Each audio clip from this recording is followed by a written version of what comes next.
Hello everyone, welcome back to my channel Drishti में। तो आज मैं लुसेंट मध्यकालीन भारत में जो टॉपिक कवर करने जा रही हूँ उस टॉपिक का नाम है विजयनगर साम्राज्य। विजयनगर साम्राज्य काफ़ी इंपॉर्टेंट है, इससे पेपर में क्वेश्चन आते हैं, इससे यहाँ तक कि यूपीएससी में भी क्वेश्चन आते हैं और आए हुए हैं। तो फिर मैं आज इसको कवर करूँगी। इससे पहले कवर करने से पहले हम देख लेते हैं कि हमने इससे पहले क्या कवर किए थे, ताकि एक बार हमें रिकॉल हो जाए। इससे पहले हम सल्तनत काल पर कवर किए थे और इससे विजयनगर साम्राज्य से जस्ट पहले हम कवर किए थे सल्तनत कालीन शासन व्यवस्था। क्या कवर किए थे? सल्तनत कालीन शासन व्यवस्था। किसी भी साम्राज्य की शासन व्यवस्था काफ़ी इम्पॉर्टेंट होती है। जैसे देखिए, मौर्य साम्राज्य की शासन व्यवस्था भी काफ़ी इंपॉर्टेंट है, उससे भी क्वेश्चन आते हैं। गुप्त साम्राज्य की शासन व्यवस्था भी काफ़ी इंपॉर्टेंट है, उससे भी क्वेश्चन आते हैं। तो जो किसी भी साम्राज्य की शासन व्यवस्था इंपॉर्टेंट होती है, तो इसको देख लीजिएगा। और सल्तनत कालीन शासन व्यवस्था से जो पहले हमने कवर किए थे वो सल्तनत काल था, और सल्तनत काल में जो जो वंश आए थे उसको हमने कवर किए थे। जैसे सल्तनत काल में सबसे पहले आए थे गुलाम वंश, उसके बाद आए थे खिलजी वंश, ये देखिए, उसके बाद आए थे खिलजी वंश। खिलजी वंश के बाद आए थे तुगलक वंश। खिलजी वंश के बाद आए थे कौन वंश आए थे? तुगलक वंश। तो देखिए, सॉरी यहाँ पे नहीं है, नीचे होगा, तुगलक वंश जरूर होगा। तो ये देखिए, खिलजी वंश के बाद आए थे कौन आए थे? तुगलक वंश 1320 से 1398। और तुगलक वंश के बाद आए थे सैयद वंश। ये देखिए, ये रहा सैयद वंश। ये सैयद वंश 1414 से 1451। और सैयद वंश के बाद आए थे लोदी वंश। तो सबसे लास्ट में लोदी वंश आए थे। लोदी वंश के बाद हम कवर किए थे सल्तनत कालीन शासन व्यवस्था। अब हम कवर करेंगे मध्यकालीन भारत में के इतिहास में भी ये भी आ जाएगा विजयनगर साम्राज्य। तो विजयनगर साम्राज्य कहाँ था? साउथ में था और ये मध्यकाल का था। तो ये इसको हम देखते हैं आज। विजयनगर साम्राज्य काफ़ी इम्पोर्टेंट टॉपिक है, तो चलिए स्टार्ट करते हैं। विजयनगर साम्राज्य की स्थापना 1336 में हरिहर एवं बुक्का नामक दो भाइयों ने की थी, जो 5 भाइयों के परिवार के अंग थे। विजयनगर का शाब्दिक अर्थ होता है जीत का शहर। तो इसमें सबसे इम्पोर्टेंट रही है विजयनगर साम्राज्य की स्थापना कब हुई थी? तो 1336 में हुई थी। और विजयनगर साम्राज्य के नामक स्थापना किसने किया था? तो हरिहर एवं बुक्का नामक 2 भाइयों ने विजयनगर साम्राज्य की स्थापना की थी। हरिहर एवं बुक्का और विजयनगर का अर्थ क्या होता है? जीत का शहर। 3 चीज़ इसमें है इम्पोर्टेंट। हरिहर एवं बुक्का ने विजयनगर की स्थापना विद्यारण्य संत से आशीर्वाद प्राप्त करके की थी। तो ये पूछा जा सकता है किस संत से उन्होंने आशीर्वाद लिए थे? तो विद्यारण्य संत से उन्होंने हरिहर एवं बुक्का ने आशीर्वाद लिए थे। नेक्स्ट है, हरिहर एवं बुक्का ने अपने पिता संगम के नाम पर संगम राजवंश की स्थापना की। और विजयनगर साम्राज्य जो है इसमें संगम राजवंश है, और हरिहर और बुक्का जो हैं जिनके पिता का नाम था संगम, तो उन्होंने अपने राजवंश का नाम क्या रखा? संगम राजवंश। विजयनगर साम्राज्य की राजधानी हम्पी थी। हम्पी कहाँ है? कर्नाटक में है। तो विजयनगर राज्य की जो राजधानी थी वो हम्पी थी। विजयनगर साम्राज्य की खंडहर तुंगभद्रा नदी पर स्थित है। इसकी राजभाषा तेलुगु थी। विजयनगर साम्राज्य का जो खंडहर है कहाँ पे स्थित है? तुंगभद्रा नदी पर स्थित है। और इसकी राजभाषा, विजयनगर साम्राज्य की जो राजभाषा थी वो तेलुगु थी। और ये है, हरिहर एवं बुक्का पहले वारंगल के काकतीय शासक प्रताप रुद्रदेव के सामंत थे। और हरिहर एवं बुक्का जो थे वो वारंगल के काकतीय शासक प्रताप रुद्रदेव के क्या थे? सामंत थे। और कमेंट में बताइएगा प्लीज़ कि वारंगल कहाँ पे है। नहीं आएगा तो कमेंट में ज़रूर पूछिएगा, मैं कमेंट कर दूँगी। थोड़ा सा सर्च कर लीजिएगा और ज़रूर बताइएगा ताकि याद रहेगा। नेक्स्ट है, ये हम संगम वंश, ये बॉक्स वाले जो छूट जाता है इसको हम पहले कवर कर लेते हैं, काफ़ी इंपॉर्टेंट होते हैं बॉक्स वाले। देखिए, संगम वंश के प्रमुख शासक कौन कौन रहे थे? तो संगम वंश के प्रमुख शासक हरिहर थे, ये थे 1336 से 1356 ईस्वी तक। उसके बाद बुक्का प्रथम थे 1356 से 1377 ईस्वी तक। हरिहर सेकेंड आए 1377 से 1404 ईस्वी तक। और देवराय प्रथम आए 1406 से 1422 ईस्वी तक। देवराय द्वितीय आए 1422 से 1446 ईस्वी तक। मल्लिका अर्जुन आए 1446 से 1465 तक। और विरूपाक्ष सेकेंड आए 1465 से 1485 तक। तो ये रहा, इतने दिन तक संगम वंश चलता है और इतने सारे राजा बनते हैं संगम वंश में। आगे देख लेते हैं, हरिहर एवं बुक्का जो हैं वारंगल के शासक प्रताप रुद्र के क्या थे, सामंत थे। तो क्वेश्चन ऐसे बनेगा कि हरिहर एवं बुक्का जो किस राजा के सामंत थे, तो वारंगल के काकतीय शासक प्रताप रुद्र के सामंत थे। विजयनगर साम्राज्य पर क्रमशः निम्न वंशों ने शासन किया। अब कौन कौन वंश शासन किए, तो संगम वंश, सलूब वंश, तुलुब वंश और आराबीडू वंश। ये तीनों क्रम याद रखिएगा चारों। सबसे पहले संगम वंश आते हैं, फिर सलूब वंश आते हैं, फिर तुलुब वंश आते हैं, फिर आराबीडू वंश आते हैं। नेक्स्ट है बुक्का प्रथम ने वेद मार्ग प्रतिष्ठापक की उपाधि धारण की। बुक्का प्रथम जो हैं वेद मार्ग प्रतिष्ठापक की उपाधि धारण करते हैं। तो पूछा जाएगा क्वेश्चन कि बुक्का प्रथम जो है क्या उपाधि धारण करते हैं, तो वेद मार्ग प्रतिष्ठापक की उपाधि धारण करते हैं। हरिहर सेकेंड ने संगम शासकों में सबसे पहले महाराजाधिराज की उपाधि धारण की। ये काफ़ी इंपॉर्टेंट है। ये पूछा जा सकता है कि हरिहर सेकेंड ने संगम शासकों में सबसे पहले महाराजाधिराज की उपाधि धारण की। तो पूछा जा सकता है कि संगम सेकेंड ने ये सबसे पहले महाराजाधिराज की उपाधि कौन धारण किए थे। ऐसे क्वेश्चन बनेगा, संगम शासकों में कौन से राजा सबसे पहले महाराजाधिराज की उपाधि धारण किए थे, तो आंसर हो जाएगा हरिहर सेकेंड। ऐसे क्वेश्चन बनेगा। नेक्स्ट है इटली का यात्री निकोलो कोंटी विजयनगर की यात्रा पर देवराय प्रथम के शासनकाल में आए थे। ये भी काफ़ी इंपॉर्टेंट है। ऐसे क्वेश्चन बनेगा कि देवराय प्रथम के शासनकाल में कौन से यात्री विजयनगर की यात्रा पर आए थे, तो इटली के यात्री निकोलो कोंटी जो थे वो विजयनगर की यात्रा पर आए थे। नेक्स्ट है देवराय प्रथम ने तुंगभद्रा नदी पर बांध बनवाया ताकि जल की कमी दूर करने के लिए नगर में नहरें ला सके। सिंचाई के लिए उसने हरिद्र नदी पर बांध बनवाया। और ये भी क्वेश्चन बन सकता है इसमें कि तुंगभद्रा नदी पर कौन से शासक ने बांध बनवाए थे, संगम वंश के कौन से शासक बांध बनवाए थे, तो ये थे देवराय प्रथम बांध बनवाए थे। और इन्होंने सिंचाई के लिए हरिद्र नदी पे बांध बनवाए थे। और किस नदी पे बनवाए थे, हरिद्र नदी पे। नेक्स्ट है संगम देवराय प्रथम। नेक्स्ट है संगम वंश का सबसे प्रतापी राजा देवराय द्वितीय था। इसे इमाडी देवराय भी कहा जाता है। क्या है, संगम वंश का सबसे प्रतापी राजा देवराय द्वितीय था। इसे इमाडी देवराय भी कहा जाता है। संगम वंश का सबसे प्रतापी राजा कौन था, देवराय द्वितीय। तो क्वेश्चन ये बन सकता है कि संगम वंश का सबसे प्रतापी राजा कौन था, तो देवराय द्वितीय जो था ये संगम वंश का सबसे प्रतापी राजा था। इसे इमाडी देवराय भी कहा जाता है। ऐसे भी बनेगा इमाडी देवराय किसे कहा जाता है, तो ये संगम वंश के देवराय द्वितीय को इमाडी देवराय कहा जाता है। नेक्स्ट है फारसी राजदूत अब्दुल रज्जाक देवराय सेकेंड के शासनकाल में विजयनगर आए थे। निकोलो कोंटी आए थे देवराय फर्स्ट के शासनकाल में, और अब्दुल रज्जाक आए थे देवराय सेकेंड के शासनकाल में। तो इससे भी क्वेश्चन बनेगा कि जो देवराय सेकेंड के शासनकाल में कौन से राजदूत भारत आए थे, तो अब्दुल रज्जाक भारत आए थे। इसके अनुसार विजयनगर में पुलिस वालों का वेतन वेश्यालय की आय से दी जाती थी। ये लिखते हैं अब्दुल रज्जाक कि विजयनगर जो थे उसमें पुलिस वालों की वेतन किससे दी जाती थी, वेश्यालय से जो इनकम होती थी उसके आय से दी जाती थी।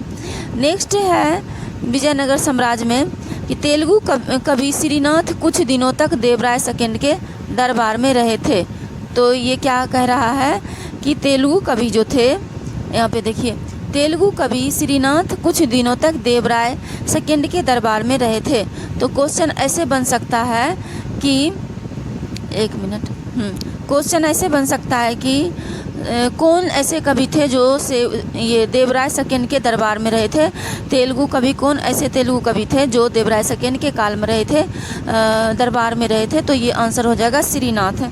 नेक्स्ट है फरिश्ता के अनुसार देवराय सेकेंड ने अपनी सेना 2000 मुसलमानों को भर्ती किया था एवं उन्हें जागीरें दी थी। फरिश्ता एक लेखक हैं, वो लिखते हैं कि देवराय सेकेंड यानी देवराय द्वितीय जो थे वो अपनी सेना में 2000 मुसलमानों को भर्ती किए और उन्हें जागीरें भी दी थी। आगे है, एक अभिलेख में देवराय सेकंड जगबेटकर हाथियों का शिकारी कहा गया है, और एक अभिलेख मिला है उसमें देवराय सेकंड को क्या कहा गया है, जगबेटकर। जगबेटकर का मतलब होता है हाथियों का शिकारी, मतलब देवराय सेकंड को जगबेटकर कहा गया है। देवराय सेकंड संस्कृत ग्रंथ महानाटक सुधानिधि एवं ब्रह्मसूत्र पर भाष्य लिखा। देवराय सेकंड ने संस्कृत ग्रंथ जो था महानाटक सुधानिधि एवं ब्रह्मसूत्र पर क्या लिखते हैं, भाष्य लिखते हैं। देवराय सेकंड ने संस्कृत ग्रंथ महानाटक सुधानिधि, संस्कृत ग्रंथ जो है महानाटक सुधानिधि एवं ब्रह्मसूत्र पर क्या लिखते हैं, भाष्य लिखते हैं। भाष्य क्या होता है, भाष्य होता है जैसे आप कोई चीज़ लिखते हैं, मान लीजिए आप नाटक लिखे, अब वो नाटक अच्छा है खराब है, मतलब उसका जो एक तरह से क्रिटिसिज्म किया जाए या फिर उसका जो है तारीफ़ किया जाए, जो भी हो, तो उस पर जो उसके बारे में जो लिखा जाता है उस नाटक के बारे में, वही भाष्य होता है। और यही कह रहा है कि देवराय सेकंड ने संस्कृत ग्रंथ महानाटक सुधानिधि एवं ब्रह्मसूत्र पर क्या लिखे थे, भाष्य लिखे थे, मतलब उस नाटक के उस संस्कृत ग्रंथ के बारे में लिखे थे कि वो कैसा है एक तरह। आगे है, मल्लिका अर्जुन को प्रौढ़ देवराय भी कहा जाता है। तो ये पूछा जाएगा क्वेश्चन कि मल्लिका अर्जुन को क्या कहा जाता है, तो प्रौढ़ देवराय किसको कहा जाता है, मल्लिका अर्जुन को। सलूब नरसिंह ने विजयनगर में दूसरे राजवंश सलूब वंश की स्थापना की। अब देखिए संगम वंश के बाद कौन है, सलूब वंश। सलूब वंश की स्थापना कौन करते हैं, तो सालूब नरसिंह जो हैं वो सालूब वंश की स्थापना करते हैं, और 1485 से 1506 ईस्वी तक इनका शासन रहता है। तो सलूब वंश है, ये पूछा जाएगा क्वेश्चन कि सलूब वंश की स्थापना कौन करते हैं, तो सलूब वंश की स्थापना करते हैं ये सलूब वंश की स्थापना करते हैं नरसिंह, सलूब नरसिंह कहते हैं। आगे है, सलूब वंश के बाद विजयनगर पर तुलुक वंश का शासन स्थापित हुआ। क्वेश्चन बनेगा कि सलूब वंश पर के बाद विजयनगर पर कौन से वंश का स्थापना हुआ, तो हो गया तुलुक वंश का स्थापना। आगे है, तुलुक वंश 1505 से 1565 की स्थापना वीर नरसिंह ने की थी। ये भी क्वेश्चन बनता है कि तुलुक वंश की स्थापना किसने की थी, तो वीर नरसिंह ने तुलुक वंश की स्थापना की थी। यह कब से कब तक रहा था, 1505 से 1565 तक। तुलुक वंश का महान शासक कृष्णदेव राय था। ये क्वेश्चन पूछा गया है कि कृष्णदेव राय किस वंश के शासक थे, तो कृष्णदेव राय तुलुक वंश के शासक थे। वह 8 अगस्त 1509 को शासक बना। कृष्णदेव राय कब शासक बनते हैं, 8 अगस्त 1509 को शासक बनते हैं। सालूब तिम्मा कृष्णदेव राय का योग्य मंत्री एवं सेनापति था। तो ये पूछा जाएगा क्वेश्चन कि सालूब तिम्मा कौन था, तो सालूब तिम्मा जो था वो कृष्णदेव राय का योग्य मंत्री एवं सेनापति था। बाबर ने अपने आत्मकथा बाबरनामा में कृष्णदेव राय को भारत का सर्वाधिक शक्तिशाली शासक बताया है। तो बाबर जो यहाँ आया था वो लिखते हैं कि कृष्णदेव जो राय है वो भारत का सबसे शक्तिशाली शासक है। तो ये भी क्वेश्चन पूछा जा सकता है, किसने अपने लेख में ये लिखता है कि कृष्णदेव राय भारत का सबसे शक्तिशाली शासक है, तो ये बाबर लिखते हैं। कृष्णदेव राय के शासनकाल में पुर्तगाली यात्री डोमिंगो पायस विजयनगर आया था। ये भी क्वेश्चन काफ़ी इंपॉर्टेंट बन सकता है, यहाँ तक पूछा भी गया है कि कृष्णदेव राय के शासनकाल में कौन सा यात्री भारत आया था, विजयनगर आया था, तो ये हो जाएगा पुर्तगाली यात्री डोमिंगो पायस ये विजयनगर आए थे। कृष्णदेव राय के दरबार में तेलुगु साहित्य के 8 सर्वश्रेष्ठ कवि रहते थे, जिन्हें अष्टदिग्गज कहा जाता था। ये भी क्वेश्चन पूछा जा सकता है कि कृष्णदेव राय के दरबार में तेलुगु साहित्य के 8 सर्वश्रेष्ठ कवि रहते थे, जिन्हें क्या कहा जाता था, तो जिन्हें अष्टदिग्गज कहा जाता था। उसके शासनकाल को तेलुगु साहित्य का क्लासिक युग कहा गया है, और कृष्णदेव राय के शासनकाल को तेलुगु साहित्य का क्या कहा गया है, क्लासिक युग कहा गया है। क्यों, क्योंकि यहाँ देखिए सर्वश्रेष्ठ कवि रहते थे, अष्टदिग्गज रहते थे कवि, और इसीलिए इनको क्लासिक युग कहा गया है। तो ये देखिए तेलुगु साहित्य के 8 सर्वश्रेष्ठ कवि रहते थे किनके दरबार में, कृष्णदेव राय के दरबार में। तो ये इसलिए इन्हें जिन्हें अष्टदिग्गज भी कहा जाता है, इसलिए इस युग को क्लासिक युग कहा गया है। कृष्णदेव राय ने तेलुगु में अमुक्तमाल्यद एवं संस्कृत में जाम्बती कल्याणम की रचना की। तो ये भी क्वेश्चन पूछा जा सकता है, काफ़ी इम्पोर्टेंट है कि अमुक्तमाल्यद और जाम्बती की रचना किसने की थी, जाम्बती कल्याणम की रचना किसने की थी, तो कृष्णदेव राय ने की थी। अमुक्तमाल्याद एवं संस्कृत में जाम्बती कल्याणम की रचना किसने की थी, तो ये किए थे कृष्णदेव राय। ऐसे भी क्वेश्चन बन सकता है कि अमुक्तमाल्याद किस भाषा में लिखी गई है, तो अमुक्तमाल्याद तेलुगु भाषा में लिखी गई है। जाम्बती किस भाषा में लिखी गई है, जाम्बती कल्याणम किस भाषा में लिखी गई है, तो संस्कृत भाषा में लिखी गई है। आगे है पांडुरंग महात्म्य की रचना तेनाली रामकृष्ण ने की थी। तो ये क्वेश्चन पूछा जा सकता है कि पांडुरंग महात्म्य की रचना किसने की थी, तो तेनालीराम रामकृष्ण ने पांडुरंग महात्म्य की रचना की थी। आगे है कि नागलपुर नामक नए नगर हजारा एवं विट्ठल स्वामी मंदिर का निर्माण कृष्णदेव राय ने करवाया था। कृष्णदेव राय की मृत्यु 1529 ईस्वी में हो गई थी। अब देखिए ये भी पूछा जा सकता है कि नागलपुर नामक नए नगर हजारा एवं विट्ठल स्वामी मंदिर का निर्माण किसने करवाया था, तो इस मंदिर का निर्माण कृष्णदेव राय ही करवाए थे। नागलपुर नए नगर का निर्माण और हजारा एवं विट्ठल स्वामी मंदिर का निर्माण कृष्णदेव राय ने ही करवाए थे। आगे है कृष्णदेव राय की मृत्यु 1529 में हो गई। ये भी पूछा जा सकता है कृष्णदेव राय की मृत्यु कब हुई, तो क्वेश्चन बनेगा कृष्णदेव राय की मृत्यु जो है 1529 ईस्वी में हो गई।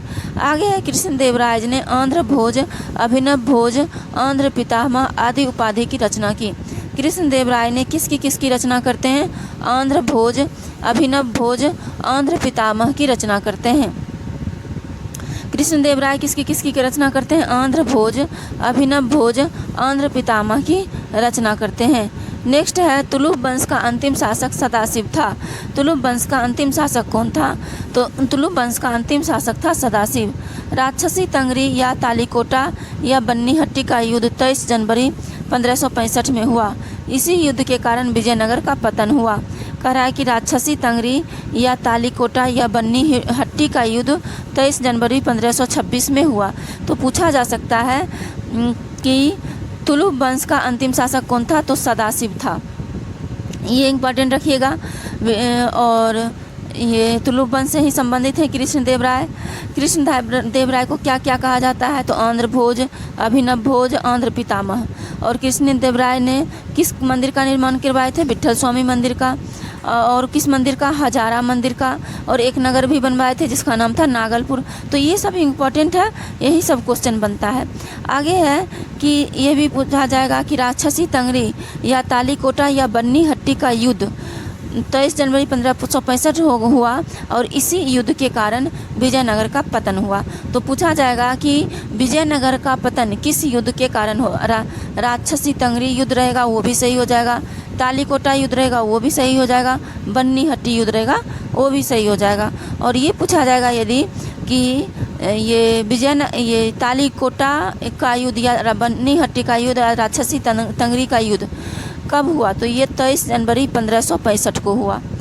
आगे है विजयनगर के विरुद्ध बने दक्षिण राज्यों के संघ में शामिल था। अब देखिए विजयनगर के विरुद्ध जो राज्य था, मतलब युद्ध हुआ तो उसके विरुद्ध भी कुछ राज्य होगी। तो उसके विरुद्ध कौन कौन राज्य था, तो उसके विरुद्ध था बीजापुर, अहमदनगर, गोलकुंडा एवं बीदर। ये सब उसके विजयनगर के विरुद्ध था। इस संयुक्त मोर्चे का नेतृत्व अली आदिल शाह कर रहा था। और इस संयुक्त मोर्चे का नेतृत्व कौन कर रहा था, आदिल शाह। मतलब ये सब मिलकर के लड़ा था विजयनगर के विरुद्ध। आगे है तालीकोटा के युद्ध में विजयनगर का नेतृत्व राम राय कर रहा था। और ये जो तालीकोटा के युद्ध में विजयनगर का नेतृत्व कौन कर रहा था, राम राय। और इधर से जो कर रहा था बीजापुर, अहमदनगर और गोलकुंडा एवं बीदर, ये संयुक्त मोर्चा जो था इसका जो नेतृत्व कर रहा था अली आदिल शाह कर रहा था। आगे है विजयनगर के राजाओं एवं बहमनी सुल्तानों के हित 3 अलग अलग क्षेत्रों में आपस में टकराते थे। यानी कह रहा है कि विजयनगर के राजाओं और बहमनी के सुल्तानों के हित तीन अलग अलग क्षेत्र आपस में टकराते थे।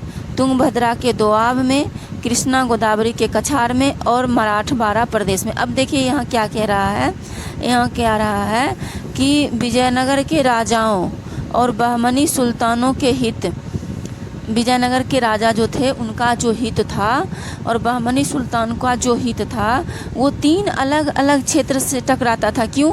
क्योंकि तुंगभद्रा के दोआब जो काफ़ी उपजाऊ था, तो ये भी जो है ये भी इनसे भी इन सब का हित था। तुंगभद्रा के दोआब में उपजाऊ जगह था, इसलिए यहाँ पे जो था विजयनगर साम्राज्य का यहाँ पे काफ़ी हित होता था। इनसे इनको रेवेन्यू आता होगा, उपज अच्छी होती होगी। कृष्णा गोदावरी के कछार ये भी काफ़ी उपजाऊ ज़मीन है, तो ये भी हित उनके लिए हित था। और मराठवाड़ा प्रदेश भी, ये तीनों क्षेत्र जो थे ये हित उनके लिए हित था, मतलब उनके लिए अच्छा, ये तीनों क्षेत्र उनके लिए फ़ायदेमंद था। और तो इसीलिए करा ये तीनों अलग अलग क्षेत्र आपस में क्या होते थे, टकराते थे। आगे है तालीकोटा युद्ध के बाद सदाशिव ने तिरुमल के सहयोग से पेनुकोंडा को राजधानी बनाकर शासन करना प्रारंभ किया। आगे है तालीकोटा युद्ध के बाद सदाशिव ने तिरुमल के सहयोग से पेनुकोंडा की राजधानी बनाकर शासन करना प्रारंभ किया। तालीकोटा युद्ध के सदाशिव ने तिरुमल के सहयोग से पेनुकोंडा को राजधानी बनाकर शासन करना प्रारंभ करते हैं। आगे है विजयनगर के चौथे राजवंश अराविडु वंश 1570 से 1672 ईस्वी की स्थापना तिरुमल ने सदाशिव को अपदस्थ कर पेनुकोंडा में किया था। और अराविडु वंश का अंतिम शासक रंगथड था। अराविडु वंश का अंतिम शासक कौन था? रंगथड था। कह रहा है कि विजयनगर के चौथे राजवंश अराविडु वंश 1570 से 1672 ईस्वी की स्थापना तिरुमल ने सदाशिव को अपदस्थ कर पेनुकोंडा में किया। यानी कि कहा जा रहा है विजयनगर का जो चौथा राजवंश था वो अराविडु वंश था, और ये कब से कब तक था? 1570 से 1672 ईस्वी की स्थापना कौन की थी? तिरुमल ने किसको अपदस्थ कर? सदाशिव को अपदस्थ कर पेनुकोंडा में किया था। ये सब दक्षिण का शहर है। अराविडु वंश का अंतिम शासक रंगथड था।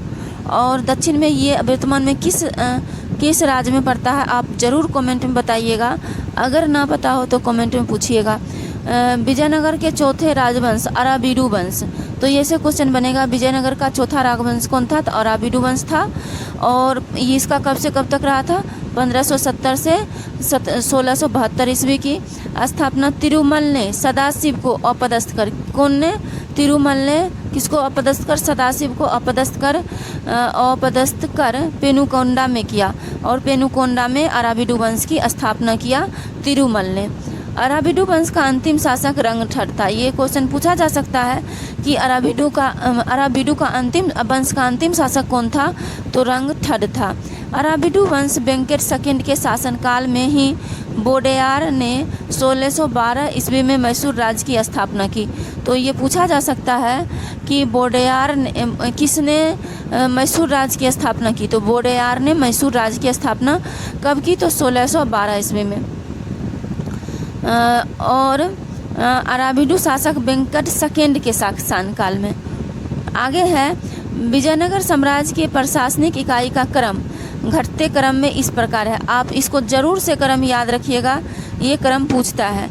जैसे प्रांत, अभी हम जिसको प्रांत कहते हैं उसको उस समय मंडल कहा जाता था। मंडल किस में विभक्त था? कोट्टम या बलनाडु में। मंडल किस में विभक्त था?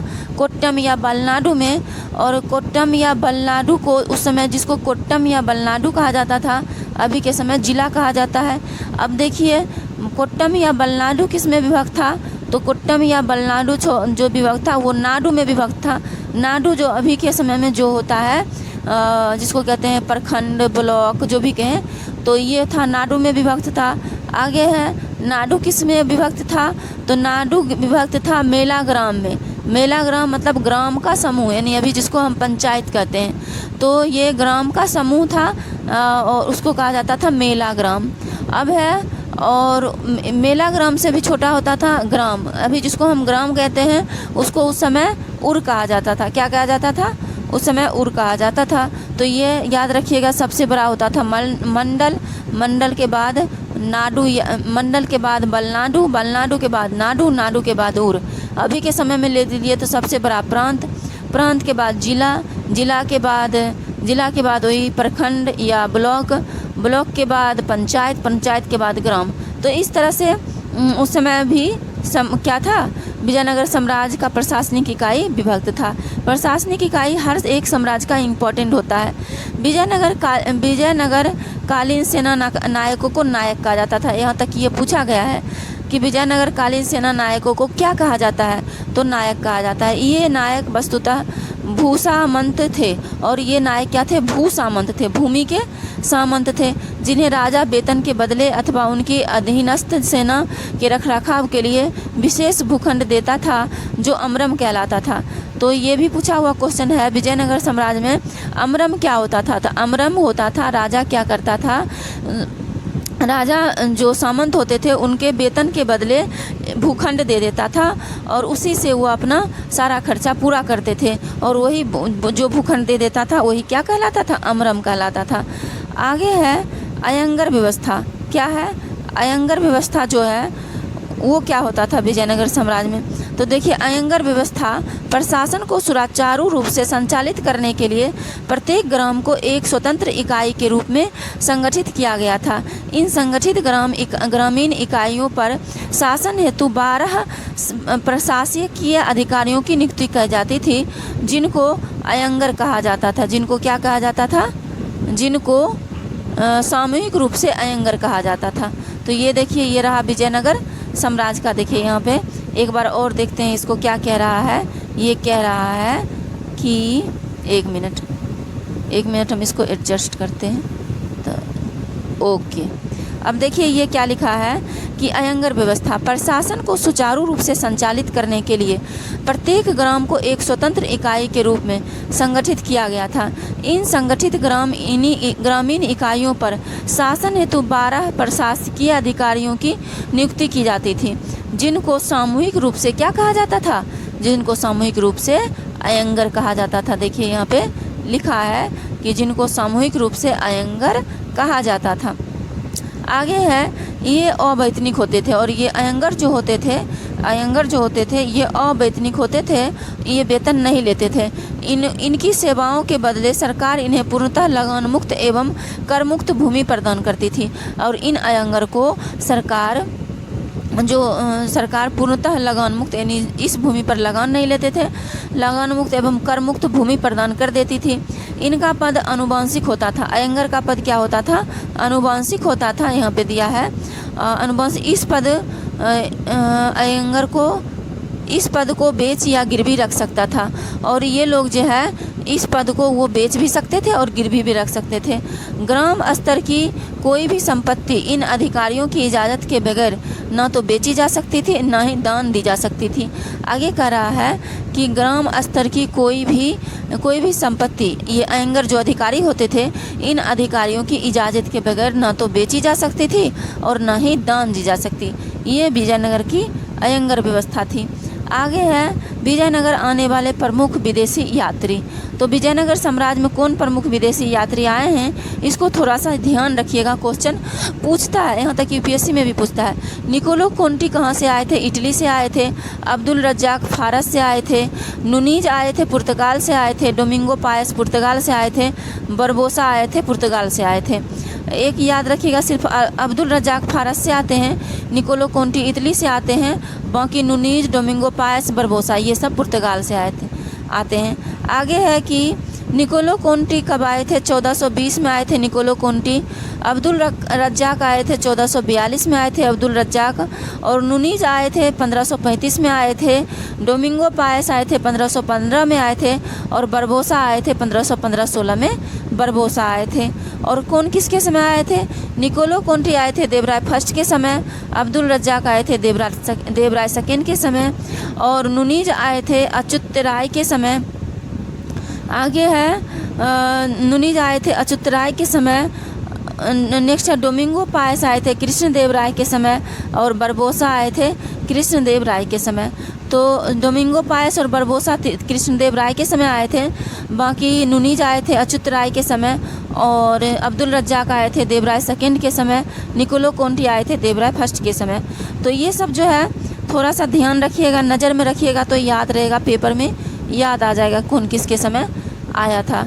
आगे है कि कर्णिक नामक आयंगर के पास जमीन का सबसे बड़ा स्रोत लगान था। देखिए यहाँ पे लिखा है कर्णिक नामक एक आयंगर था, उसके पास जमीन के क्रय विक्रय से संबंधित दस्तावेज होते थे। देखिए इसमें क्या कहा जा रहा है कि कर्णिक नामक जो आयंगर जो था उसके पास जमीन के क्रय विक्रय से संबंधित समस्त दस्तावेज होते थे। आगे है कि विजयनगर साम्राज्य की आय का सबसे बड़ा स्रोत लगान था। और विजयनगर साम्राज्य की आय का सबसे बड़ा स्रोत क्या था? लगान था। भू राजस्व का दर उपज का 1/6 भाग था। भू राजस्व का दर क्या था? उपज का 1/6 भाग था। यानी टोटल में 6 भाग कर दो तो वो 6वां भाग क्या हो जाता? किसका हो जाता था? ये विजयनगर साम्राज्य का। विवाह कर वर वधू दोनों से लिया जाता था। यानी विवाह कर वर वधू दोनों से लिया जाता था। विधवा से विवाह करने वाले इस कर से मुक्त थे। और जो विधवा से विवाह करते थे वे इस कर से मुक्त थे। उबली ग्राम में विशेष सेवाओं के बदले दी जाने वाली लगान मुक्त भूमि की भूधारण पद्धति थी। अब ये पूछ देगा कि उबली क्या थी? विजयनगर साम्राज्य में उबली क्या थी? तो उबली क्या थी?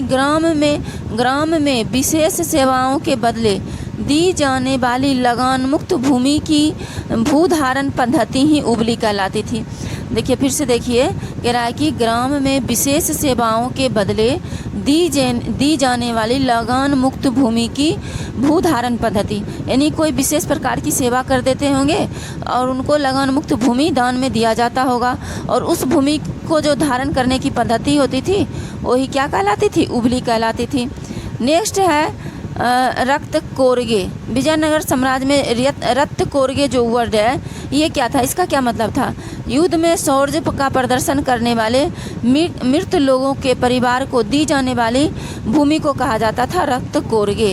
यानी कि रक्त कोरगे क्या होता था? तो अगर युद्ध में कोई ऐसे योद्धा थे, कोई ऐसे परिवार थे जिनके परिवार के जो मतलब कि मृत हो जाते थे, मतलब कह रहा है कि युद्ध में शौर्य प्रदर्शन करने वाले मृत लोगों के परिवार को, यानी कि युद्ध में कोई ऐसा व्यक्ति था जो शौर्य प्रदर्शन करता था और उनकी मृत्यु हो जाती थी तो उनके परिवार को भूमि दिया जाता था और उन्हीं भूमि को क्या कहा जाता था? रक्त कोरगे कहा जाता था। आगे है कुट्टगी क्या होता था विजयनगर साम्राज्य में? ये पूछा हुआ क्वेश्चन है। ब्राह्मण, मंदिर या बड़े भूस्वामी जो स्वयं कृषि नहीं करते थे, किसानों को पट्टे पर भूमि दे देते थे, ऐसे भूमि को कुट्टगी कहा जाता था। क्वेश्चन पूछा जा सकता है कि कुट्टगी ब्राह्मण, मंदिर या बड़े भूस्वामी जो स्वयं कृषि नहीं करते थे, किसानों को पट्टे पर भूमि दे देते थे, ऐसे भूमि को क्या कहा जाता था? ऐसे भूमि को कुट्टगी कहा जाता था। एक बार और देखिए, कुट्टगी क्या होता था? ब्राह्मण, मंदिर या बड़े भूस्वामी जो स्वयं कृषि नहीं करते थे, किसानों को पट्टे पर भूमि दे देते थे, ऐसी भूमि को कुट्टगी कहा जाता है। जैसे कि मान लीजिए आपके पास ज़मीन है, आप ब्राह्मण हैं या कोई मंदिर है, उनके पास बहुत सारा ज़मीन है, या कोई भूमि के बहुत बड़े भूस्वामी हैं, वो अपनी भूमि पे स्वयं कृषि नहीं कर रहे हैं, वो क्या करेंगे? अपनी भूमि को ऐसी भूमि को पट्टे पर किसी को दे देंगे। अब वो भूमि पर कोई और कृषि कर रहा है तो ऐसे भूमि को कुट्टगी कहा जाता था। आगे है वे कृषक मजदूर जो भूमि के क्रय विक्रय के साथ ही हस्तांतरित हो जाते थे कूदी कहलाते थे। मतलब कि जैसे कि कोई ज़मीन है, सपोज कीजिए ये ज़मीन है, इस ज़मीन पे ना ये आदमी काम कर रहा है, ठीक है, ये आदमी इस ज़मीन पे काम कर रहा है। अब ये जो है इस ज़मीन पे काम कर रहा है, लेकिन क्या होता है इस ज़मीन की बिक्री हो जाती है। अब इस ज़मीन के बिक्री वे कृषक मजदूर जो भूमि के क्रय विक्रय के साथ ही हस्तांतरित हो जाते थे कूदी कहलाते। अब इस ज़मीन की बिक्री हो गई तो ये अब जो ले लिए इस ज़मीन को, अब ये भी वो ये जो है ये क्या होगा कि क्रय विक्रय के साथ ही हस्तांतरित हो जाते थे। अब ये जो है बाद में हस्तांतरित हो जाते थे, मतलब कि ये अब उस भूमि पे इसके क्रय हुआ तो ये जिसके पास ज़मीन गया अब वो इसके अंडर काम करेंगे। तो ऐसे इसे क्या कहा जाता था, कूदी। मतलब ये ज़मीन अब मेरे पास आ गया, अब ये मेरे अंदर काम करेंगे। पहले आपके पास था तो ये आपके अंदर काम कर रहे थे। तो कह रहा है कि वे मजदूर जो भूमि के क्रय विक्रय के साथ ही हस्तांतरित हो जाते थे वही क्या कहलाते थे। नेक्स्ट हम यहाँ से फिर से देखते हैं कि विजयनगर का सैन्य विभाग कदाचार कहलाता था। तो अगर ऐसे क्वेश्चन बनेगा कि विजयनगर का सैन्य विभाग क्या कहलाता था, तो कदाचार कहलाता था तथा इस विभाग का उच्च अधिकारी दंडनायक या सेनापति कहलाता था। ऐसे भी क्वेश्चन बन सकता है कदाचार विभाग या सैन्य विभाग का उच्च अधिकारी क्या कहलाता था, तो दंडनायक या सेनापति कहलाता था। टकसाल विभाग को जोरी खाना कहा जाता था।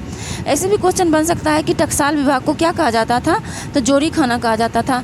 नेक्स्ट है चिट्टियों की तरह व्यापार में निपुण दस्तकार वर्ग के लोगों को वीर पंजाल कहा जाता था। अब देखिए ये कह रहा है चिट्टियों की तरह व्यापार, चिट्टी क्या होता थे, व्यापारी होते थे, यानी कि कह रहा है चिट्टियों की तरह व्यापार में निपुण दस्तकार वर्ग के लोगों को वीर पंजाल कहा जाता था। यानी कि चट्टी जो होते थे वो व्यापार में निपुण होते थे। तो यहाँ कह रहा है कि चट्टियों की तरह व्यापार में निपुण जो होते थे, यानी व्यापार में जो दक्ष होते थे, दक्ष दस्तकार वर्ग के लोगों को भी वीर पंजाल कहा जाता था। के लोगों को भी क्या कहा जाता था, वीर पंजाल कहा जाता था। तो ध्यान रखिएगा। नेक्स्ट है उत्तर भारत से दक्षिण भारत में आकर बसे लोगों को बरवा कहा जाता था। मतलब कि उत्तर भारत से जो दक्षिण भारत में जाके बसते थे उसको क्या कहा जाता था, बरवा, विजयनगर साम्राज्य में। आगे है विजयनगर में दास प्रथा प्रचलित थी। मनुष्यों के क्रय विक्रय को बेसबग कहा जाता था। इतना ही नहीं, विजयनगर साम्राज्य में दास प्रथा प्रचलित थी, यानी कि मनुष्य को दास के रूप में क्रय विक्रय किया जाता था। तो इस क्रय विक्रय को कहा जाता था बेसबग। तो पूछा जा सकता है कि बेसबग क्या होता था विजयनगर साम्राज्य में। विजयनगर साम्राज्य में बेसबग जो होता था वो मनुष्यों दास के क्रय विक्रय को, मनुष्यों के रूप में दास के क्रय विक्रय को बेसबग कहा जाता था। नेक्स्ट है मंदिरों में रहने वाली स्त्रियों को देवदासी कहा जाता था। इनको आजीविका के लिए भूमि या नियमित वेतन दिया जाता था।